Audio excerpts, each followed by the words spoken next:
Bienvenidos a la tercera temporada de Inmunocast, los podcasts para pacientes con enfermedad inflamatoria intestinal. Como las temporadas anteriores, seguimos compartiendo información útil, la mirada de los especialistas y de los pacientes, contando las experiencias de su vida. En esta nueva versión decidimos hacerlo en video para que nos puedas ver y te sientas más cerca. Te invitamos a seguir siendo parte de esta comunidad.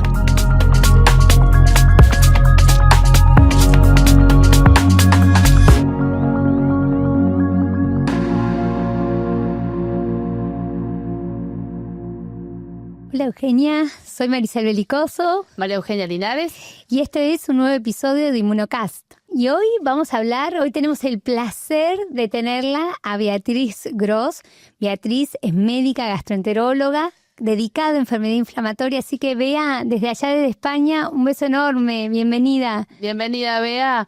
La verdad que sí, es un placer, es una gran comunicadora.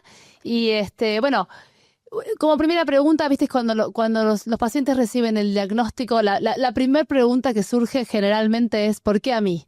Sí, es verdad eso. ¿No? Y un poco, ¿qué se sabe hoy de cuál es la etiopatogenia? Traducido, ¿no? Es ¿qué causa, tener una enfermedad inflamatoria intestinal? Si es que esto se sabe. Bea, te escuchamos.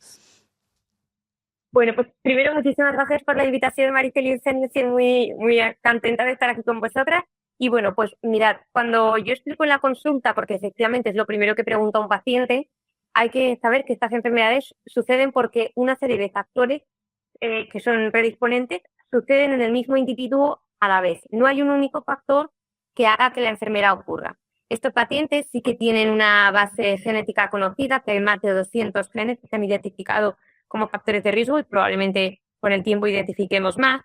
Y estos genes están ligados a distintas cosas del sistema inmune, fagocitosis, migración leucocitaria, cómo funcionan los macrófagos, etcétera, etcétera. Dicho esto, la genética per se no es suficiente y esto explica por qué gente que tiene enfermedad inflamatoria, su familia no la tiene. Tienen que suceder otras cosas en el mismo individuo para que esto suceda. ¿Y cuáles de estas cosas? Pues aquí hay muchísimos factores. Algunos de ellos son mejor conocidos que otros. Los que están mejor caracterizados son, por ejemplo, el haber recibido lactancia materna o no, como un factor protector. La lactancia materna es un factor protector. Esto se habla de los años el principio de la vida. Luego, la enfermedad inflamatoria intestinal se caracteriza por mucha gente ya lo habla así, de una disbiosis, y esa alteración del microbioma está condicionada por muchos factores. Y de estos factores, aquellos que están asociados a alteración del microbioma, sobre todo es el consumo de antibióticos. El tomar antibióticos, sobre todo, cuantos más tandas de antibióticos, más riesgo a distintas edades, tanto a edad pediátrica, tanto si la madre embarazada los toma, como a edad adulta y a edad anciana. El antibiótico es un factor de riesgo a cualquier edad. Luego hay otras cosas que favorecen el microbioma. Por ejemplo, el haber vivido en un ambiente rural.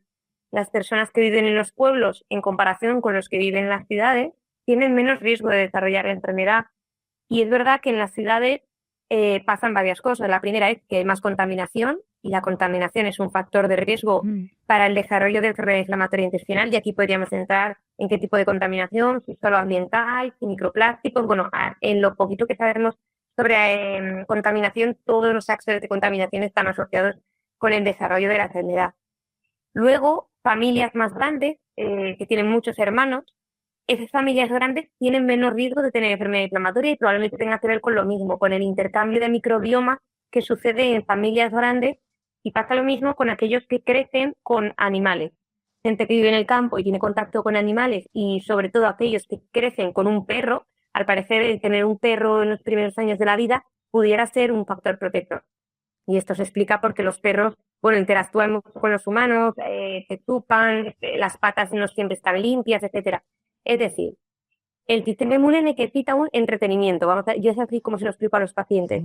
Y cuando se lo damos, cuando el cuerpo está entretenido interaccionando con microbiota extraña o con cosas del entorno, tiene menos necesidad de atacar a uno mismo. Ahora bien, hay otros factores, por supuesto, que tienen que ver, como ciertos fármacos que se han asociado con aumento de riesgo. Luego, por supuesto, el tabaco, la dieta.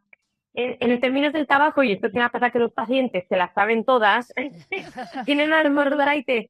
Claro, dices, Sí. es que he leído que el tabaco te protege. Bueno, a ver, pero sí hay que leer bien los estudios. Es decir, en enfermedad de Crohn en ningún caso protege. El tabaco es un factor de riesgo más establecido para desarrollar enfermedad de Crohn y para que la enfermedad evolucione peor.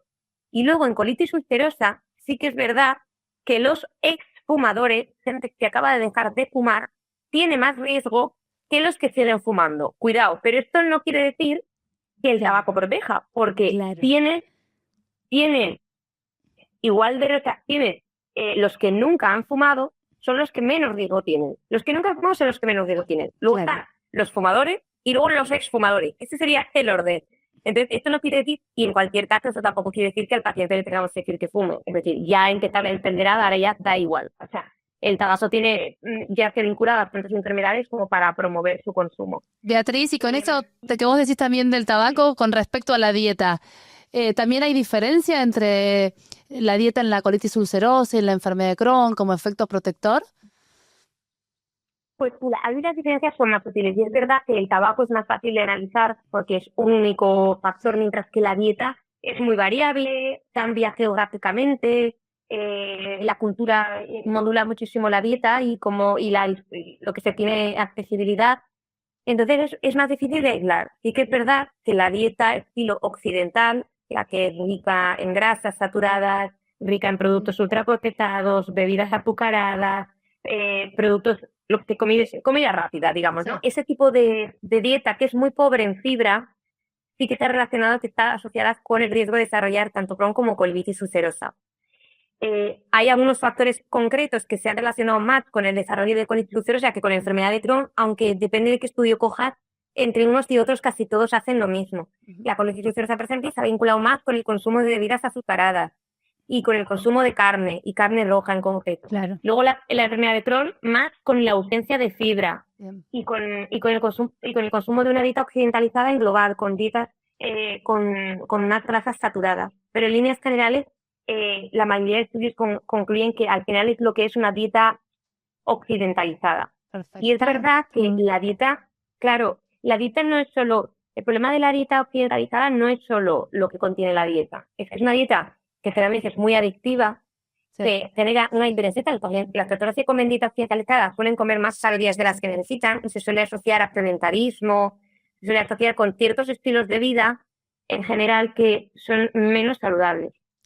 De hecho, el sedentarismo también es un factor de riesgo, porque al final el mantenerse activo protege de la enfermedad y protege luego, al parecer, aunque esto hay menos evidencia, del desarrollo de posteriores brotes. Y aquí también, Está muy bien. digamos que es difícil de aislarlo. El ejercicio físico protege para muchas cosas. Las personas que hacen ejercicio físico suelen fumar menos, suelen comer mejor, suelen exponerse más al sol, porque les suele dar, si lo hacen al aire libre, suele darles más el sol y tienen más niveles de vitamina D más altos. Además, tienen Beatriz, y cuando niveles de presión más bajos. cuando hablas de ejercicio físico, ¿hay algún ejercicio físico en particular, alguna recomendación? ¿Tiene que haber una cierta regularidad? ¿Cómo es? Pues realmente, si hay estudios a propósito de cuánta cantidad, lo desconozco. Sí que es verdad que nosotros hicimos, o sea, de la cantidad, no, lo que recomienda la OMS La sería frecuencia, entre claro. 2 y 3 días. Claro. Eso es, 2 o 3 días en semana con actividad de intensidad moderada a alta. Mientras, claro, eso depende de qué persona. Una persona de 80 años igual no puede, ¿no? Sí que es verdad que nosotros hicimos un estudio, el estudio PREDICT, que está pendiente de publicarse, que por más de 4 años seguimos a pacientes con diagnóstico de enfermedad inflamatoria intestinal y vimos que estaban en remisión al principio y vimos qué pacientes brotaban y qué factores de riesgo tenían. Y sí que vimos que aquellos que realizaban menos ejercicio físico, sobre todo en pacientes con colitis ulcerosa, tenían bastante más riesgo que los que sí hacían ejercicio físico con la recomendación de la OMS de tener brotes durante el seguimiento. Y lo mismo, esto probablemente tenga que ver también con el impacto que tiene el ejercicio, tanto como inmunomodulador y antiinflamatorio, como del beneficio de la salud mental. Sí. Porque otro de los factores también... Claro, mejora la depresión, la ansiedad, es verdad eso. Eso es. Y Beatriz, ¿han cambiado un poco de acuerdo al grupo etario estos factores? ¿Es lo mismo los factores en alguien, en un bebé que en un adulto mayor? ¿O esto se está modificando? Bueno, pues eso sí que es una pregunta muy interesante porque también depende de geográficamente donde lo analices. La mayoría de los estudios Claro. en lactantes y en edad pediátrica se han hecho en países de Norteamérica, o sea, en Norteamérica, o se han hecho en Europa o algunos en Australia. Entonces, probablemente no coja la imagen completa del problema, porque esto Claro. no lo he comentado, pero algunos de estos factores varían en función de la etnia. Por ejemplo, el tabaco es un factor que nunca es protector en las etnias asiáticas y judías. Y también se ha visto que en Latinoamérica igual tampoco es protector. Entonces, hay ciertos factores que pueden variar en función del origen geográfico. Entonces, en lo que sabemos, por ejemplo, a nivel de pediatría, sí que parece que las infecciones, las gastroenteritis agudas, que en cualquier caso son factores de riesgo a cualquier edad, parecen que en edad pediátrica pueden ser más importantes, sobre todo aquellas que requieren antibioterapia. En la edad pediátrica es muy frecuente tener Campylobacter, en ocasiones Salmonella, Clostridium, es decir, una serie de o gastroenteritis víricas, y estas pueden estar asociadas con el aumento del riesgo. Luego, cuantos más antibióticos, como hemos dicho, cuantos más antibióticos se reciben en la infancia, más riesgo. Arriba. Y luego hay una cosa que yo no sé si en Argentina es tan frecuente, y desde luego en España ya no es tan frecuente como solía ser, quitar las amígdalas. Quitar las amígdalas, la amigdalectomía, antes era muy frecuente aquí, Sí. vamos, en mi familia En Argentina casi todos también. no tienen. Sí. Sí, sí. Y, ¿verdad? Sí. Bueno, pues el quitar las amígdalas es un factor de riesgo tanto para enfermedad de Crohn como para colitis ulcerosa. Y eso que es una cosa que se suele hacer en la edad pediátrica, porque no se suele hacer de adulto, pues es un factor de riesgo. Y sin embargo, las amígdalas lo que son es un conglomerado de ganglios del sistema inmune, digamos, que están ahí para proteger todo lo que entra por la boca. Hay otra estructura en el cuerpo que tiene una función similar, que es la del apéndice. Sí. Y Claro. sin embargo, el apéndice no es igual. El apéndice, también quizás porque está en el intestino, tiene un papel distinto. De hecho, el apéndice el quitar el apéndice protege de desarrollar colitis ulcerosa, pero es un factor de riesgo para desarrollar enfermedad de Crohn. Esta es una de las peculiaridades que son más distintas Sí. entre las dos enfermedades. Y aquí hay muchos estudios de por qué puede ser eso. Al final, el apéndice lo que hace tiene un biofilm en el que las bacterias y las hongos y los virus que viven en el microbioma pueden entrar y pueden exponerse progresivamente al sistema inmune y permiten la tolerancia inmunológica. Entonces, en algunas ocasiones en las que el apéndice, el sistema inmune puede estar hiperexcitado, puede generar esta alteración y por ello el quitarlo protege de colitis ulcerosa, pero no de enfermedad de Crohn porque probablemente no está tan necesariamente ligada a esta disbiosis como lo está la colitis ulcerosa. Pero vamos, estos son todo hipótesis. Me parece súper interesante. Y, a ver, tengo dos cosas. ¿Cómo se previene todo esto? ¿Dónde está el punto? Es difícil. Pues mira, es una muy buena pregunta. Sí. Yo si tuviera que decir cuál es el factor más importante ahora mismo de todos los que hemos nombrado, el factor más importante es la dieta. Ok. Es decir, todos los que hemos hablado, el tabaco, bueno, quizás la contaminación ambiental ha cambiado, pero Sí. de todos los que hemos hablado, la lactancia materna, el tabaco, el vivir con animales o no, todo esto ha permanecido relativamente estable. Sí que es verdad que ahora más gente vive en las ciudades que en los pueblos, pero más o menos estable. Lo que más ha cambiado en los últimos 50, 100 años y que justo coincide con el aumento de incidencia de enfermedad inflamatoria intestinal es la dieta. Sí. Y eso es así, realmente a la velocidad que ha cambiado la dieta no ha permitido una adaptación tan rápida del sistema digestivo nuestro. Y eso es evidente. Y esta dieta además se acompaña de... Dime. Hay una pregunta frecuente que hacen los pacientes que es si el estrés actúa como digamos, que es causa de la enfermedad o actúa como un factor desencadenante. Es una pregunta muy recurrente. ¿Qué opinas? Pues la realidad es que yo creo que sí que es un factor predisponente. Es decir, en situaciones, pero claro, es muy difícil aislar el estrés por sí solo. Claro. ¿Vale? Sí que se ha visto que en condiciones de estrés muy, muy importante, como la pérdida de un ser querido o un accidente de tráfico, cosas que realmente generan una disrupción de la psique como tal, sí que aumentan el riesgo de esta enfermedad y de otras.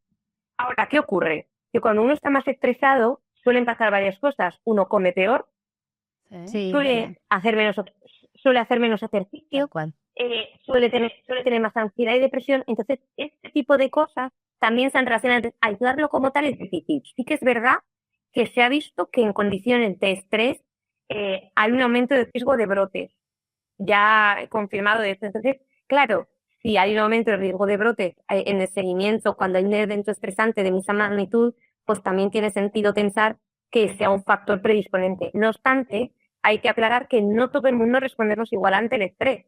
Claro. Lo que para mí puede ser muy estresante, para otra persona puede no serlo, o puede ser un estrés tolerable. Estamos hablando del estrés crónico que supone un rebasamiento de los métodos adaptativos del cuerpo. Estoy de acuerdo. Digamos. Sí, muy linda la explicación. Y vean... Y de hecho... Sí. Sí. No. No iba a decir que el estrés tiene una cosa muy importante, que es que cuando estamos muy estresados dormimos peor. Sí, Y es que verdad, se sabe que descansemos. las personas... Eso es. De hecho, el descanso nocturno, las alteraciones en el descanso, sí se ha vinculado con un aumento del riesgo de desarrollar enfermedad inflamatoria intestinal, tanto por dormir muy poco como por dormir mucho. Personas que duermen menos de 6 horas o duermen más de 9, en un estudio que se publicó hace muchos años por Agatha Christopher, este hombre de Canadá, sí que se vio que en estos extremos aumentaba el riesgo de enfermedad inflamatoria. Y claro, pues eso es influenciado por el estrés, por la depresión, etcétera, etcétera. Entonces, el rango de saludable sería entre 6 y 9 horas, por así decirlo. Está bien. Imposible cumplir con eso. Vea, consulta. Hablamos mucho de estrategias preventivas y los pacientes preguntan en el consultorio, ¿hay algún estudio hoy 2025 para de alguna manera saber que podemos desarrollar una enfermedad inflamatoria? ¿Ha avanzado la ciencia en esto? Pues mira, sí, yo diría que sí que ha avanzado. Hay varios estudios muy interesantes. Hay algunos estudios hechos en Canadá, en familias de pacientes que tenían enfermedad de Crohn, Sí. en los que se ha visto que familiares que no tienen la enfermedad se les hacía un estudio de, bueno, vamos a decir, de permeabilidad intestinal, y aquellos que tenían más permeabilidad intestinal tenían más riesgo de desarrollarla en el tiempo. De hecho, en estas personas se están haciendo estudios para intentar prevenir la enfermedad, ¿vale? La prevención ahora mismo pasa por llevar una dieta saludable. Realmente es la recomendación que te daría un cardiólogo. Sí. Hacer ejercicio, dieta estilo mediterráneo o adaptada a la cultura, pero dieta estilo mediterráneo. No fumar, Sí. llevar un estilo de una salud mental, o sea, decir, lo más sana posible y Descansar, ¿no? Es lo mismo que Sí. y descansar, efectivamente, es lo mismo que recetaría un cardiólogo, pero lo recetamos nosotros. Lo que pasa es que es muy complicado. Sí. Y yo no estoy en Argentina, pero en España, que es un país mediterráneo, todo el mundo piensa que hace dieta mediterránea. Y es falso. De hecho, casi nadie hace dieta mediterránea. Es verdad eso. Casi Sí. nadie. Sí, qué buen punto. Es decir, Sí. claro, o sea, los pacientes, yo le digo, ¿usted hace una dieta mediterránea? Y dice, sí. Y digo, ¿usted come carne todos los días? Y dice, sí. Digo, usted no lleva una dieta mediterránea. ¿Estamos o no? Es decir, si comes carne todos los días, ya no hace dieta mediterránea. Eso es así. Es verdad, es verdad. Sí. Así que bueno, vea, nada, tenemos acá como 2 botones, uno por sí, por no, para ir redondeando y queremos que le dejes un mensaje a los pacientes con respecto a esto. ¿Qué botón tocamos? Bueno, pues el de sí, pues Ahí está. el de sí sería sí a una dieta saludable, Sí. ejercicio físico y descanso y buen descanso y cuidado de la salud mental. Y el no sería a fumar, el sedentarismo y el llevar una vida con un poco cuidado, que no haya un buen descanso, que no haya salud mental, etcétera. Es decir, el sí es cuidar la vida, pero no solo por el aparato digestivo, sino por todo, Sí. por todas las enfermedades. Exactamente, sí, como un todo. Eso es. Bueno, Bea, muchísimas gracias. Como siempre es un placer escucharte, así que nada, un beso enorme. Gracias por tu tiempo, Bueno. Bea. Gracias a vosotras. Gracias. Hasta luego. Hasta luego, gracias. Y nos vemos en el próximo capítulo.